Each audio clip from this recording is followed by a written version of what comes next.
Nearly 250 years ago, a 10-year-old African girl was kidnapped and transported to South Carolina, where she was renamed Priscilla and sold into slavery.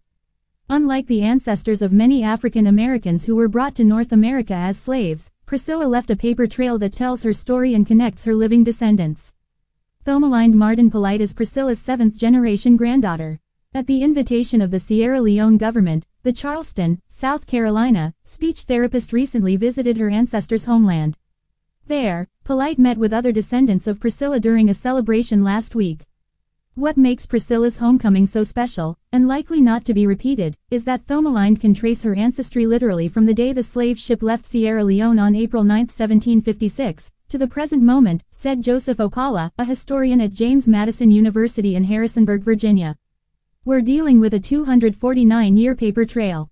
That paper trail includes correspondence, a ship log, financial accounts, and plantation records. For an African American family to have all of these records forming an unbroken chain is probably unique, said Opala, who is working on a documentary about Priscilla's story. It's like lightning striking twice in the same place. Priscilla's journey. More than 12 million Africans were forced from their homelands and transported across the Atlantic between 1530 to 1880. Of these, around 500,000, roughly 4%, were brought to North America. It's impossible to say where Priscilla lived prior to being kidnapped, or where she was sold. The African slave trade was aided and abetted by African kings, who sent men into the interior of their countries to capture men, women, and children. These captives who were later traded to European slave traders for guns, beads, cloth, rum, horses, and other goods. Ship records reveal that Caleb Godfrey, captain of the Newport, Rhode Island-based ship the Hare, traveled up and down Africa's rice coast, collecting captives.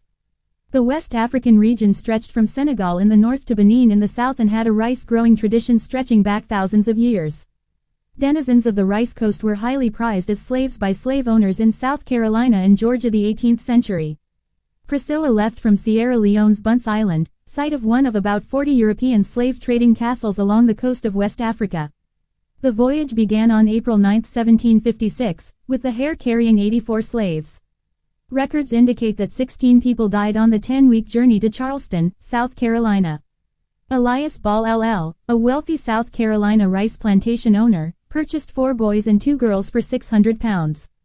He estimated their ages and gave each an English name.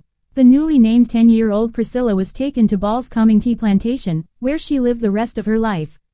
Plantation records unearthed by Edward Ball, a descendant of Elias and the author of the recent prize-winning book Slaves in the Family, show that Priscilla eventually married a man named Jeffrey.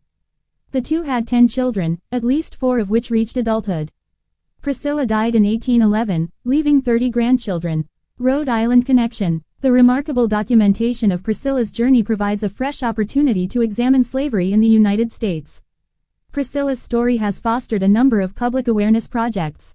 In addition to the Sierra Leone celebration and Opala's documentary, Yale University's Gilder Lehrman Center for the Study of Slavery, Resistance, and Abolition has developed an extensive website about Priscilla's homecoming. Meanwhile, the New York Historical Society, which owns the records of the slave ship Hare, is planning a traveling exhibit on Priscilla's story to educate the public about the role of northern states. Newport, Rhode Island, was one of the major ports in colonial times for the industry of African captivity, said Valerie Tutson, director and co-founder of Rhode Island Black Storytellers. More than 900 ship voyages originating in Newport made the trip to Africa, ultimately delivering an estimated 100,000 people into slavery in the West Indies and North America. Tutson is also co-director of Project Priscilla, a Rhode Island group seeking to draw attention to Newport's role in the slave trade. She traveled to Sierra Leone with Thomalind Martin Polite. Upon her return from Sierra Leone, Polite planned to travel to Rhode Island as part of the project's ongoing educational effort. After years of lobbying, historical plaques are being placed around Rhode Island as remembrances of the state's role in the North American slave trade. Presentations are being made to schoolchildren, and Brown University, in Providence, recently held a 3-day seminar on the subject. Slavery is our great wound here in this country. It's ugly, and it hurts, Tutson said. Priscilla's story allows people to acknowledge the past and also look at what we can do in the present day.